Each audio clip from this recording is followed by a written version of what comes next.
Dito meron akong natuklasan. Mag-imbestiga tayo dito at mag-imbestiga. Dahil meron daw dito isang tunnel ng Hapon noong World War II. Disclaimer this video, magpamangutana tayo muna bago tayo manghusga.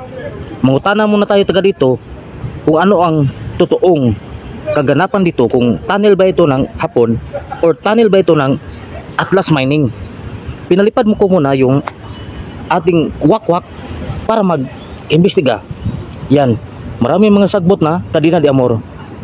Yan, voice over tayo para marinig nyo ang katotohanan na walang pangyayari dito na naganap noong World War II, panahon ng Hapon at panahon ng Udto. At yan, pinataas natin yung ating kamera doon sa kabundukan ng bato. Ano kaya ang mga nangyayari dito? Okay kayo, ang mga kababalaghan na nangyari kung paano ito binabangag ng taga Atlas Mining, o ang Hapon ba nagbangag dito sa likod ng tunnel ito. Yan ang likod, merong dagat na sapa, agasanan yan ng tubig. At maraming mga kaka dito, kung mano kayo ng kaka, maraming mga kaka dito na gagamba. At marami din mga kukok dito na pumapatong sa mga kahoy. Tingnan nyo yung pinapalipad nating kukok or ang ating drone, baka ito'y masangit sa kakahoyan at hindi ito maibalik pa. Sobrang mahal naman, sayang ating pera. At yan, nakita natin yung kalsada na parang highway. At dito malapit lang ito sa Malubog Lake. Ang lake ay puno ng tubig at nandito daw si Lulong na nakatira dito. At mapanood nyo yan sa gabi pagkatapos ng 25 anyos. Nakita natin yung lake, napaka malubog yung water, hindi na makita yung mga fish natin, yung mga piranha, kasi yung water sobrang green, hindi siya blue. Pinalipad natin ng malayo yung ating camera gamit natin yung cellphone, yan, kasi nilagyan natin lana yung cellphone natin, kaya lumilipad ang ating camera. Tingnan yun, Tagaytay yan, Tagaytay Hills. Andin dito yan. Okay, pinaikot natin yung camera, baka malipong ito.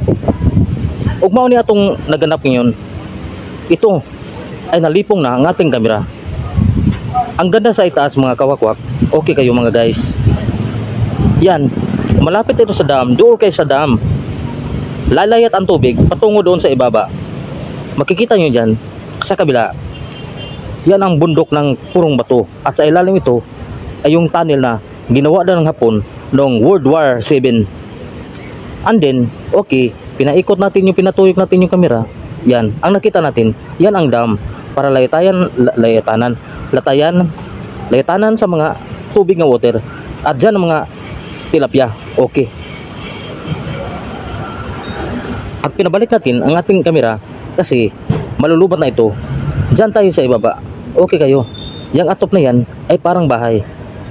At mag-imbestiga tayo mamaya pagkatapos ng 24 oras. Okay kayo. Yan, mayroong dumadaan na motor kasi kasada yan. Pag pumasok kayo, tag 5 ang entrance dito.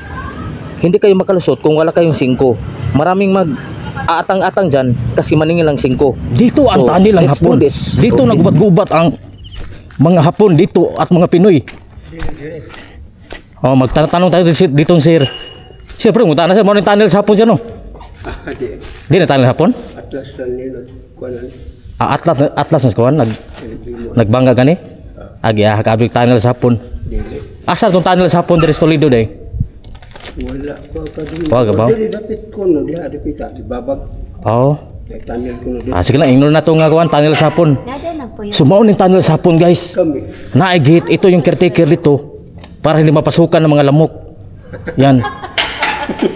Malaki itong tunnel.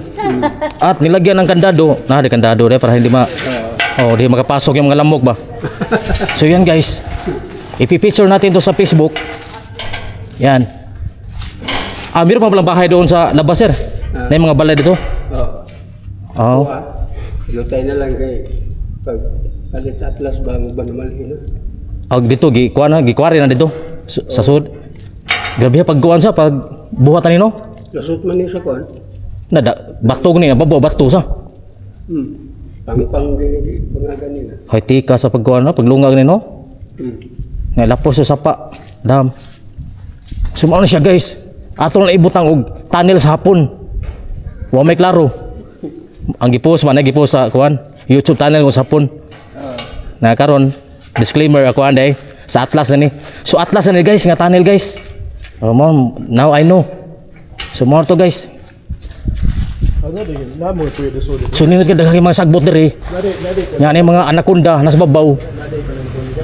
Nya kubra. Ay mo kumpiyansa kay na mga kuan kilid mga uhipan. So dako ka ng bangag dahil lapos ito. Meron pa pala mga bahay at mga house na yung mga balay. So nilagyan ng gate para hindi makapasok yung mga lamok kasi uso na ngayon mga dengue. Yan. Maraming mga sagbot dito. So sa atubangan lang ng lake. Yan. Itong lake maraming mga tubig. Tingnan natin kung mayroong piranha dito. Titingnan natin guys kung mayroong masilulong dito. Yan. Ito yung hagdanan. Maganda yung hagdanan kasi puthaw. Hindi simento. Yan parang nasa pier ka. So dito dudunggo yung mga barko. Patungo doon. Tingnan natin guys, mayroon bang so wala nang piranha dito. Kinuha ng mga piranha kasi mamamaak sila, mamamaak. Pwede dito lagyan ng dolphin. Katulad ng Manila Ocean Park at sa Cebu Ocean Park. Yan, malinaw yung tubig, medyo lubog. Yan. Dito magalo-halo yung mga tubig doon sa kabundukan. Dito mga bukid-bukid ba? Magbisaya na lang ta kay naamta sa Cebu. Kana yung daloy ng sapa dito. Dito magpupundo yung tubig dito. Yan. Maganda talaga mga kawakwak. Mga kawakwak ng mga guys, okay kayo. So mayroong pambot doon, yan. Nangunguha siya ng piranha at mga tilapia. So dito ang mga buaya nandoon, ang mga buaya. Silulong. So hindi magpapakita. Mamaya siya magpapakita na pagkatapos ng 24 oras. Yan. So uwi na tayo mga guys kasi baka maabutan tayo ng dilim dito. Wala tayong makita mga isda dito kasi nasa laod. Yan. Ang ganda talaga dito. Yan, ito yung kalsada na sa bukid tayo. Ito yung Malubog Lake. Yan. So hanggang sa muli guys. Paalam. Okay.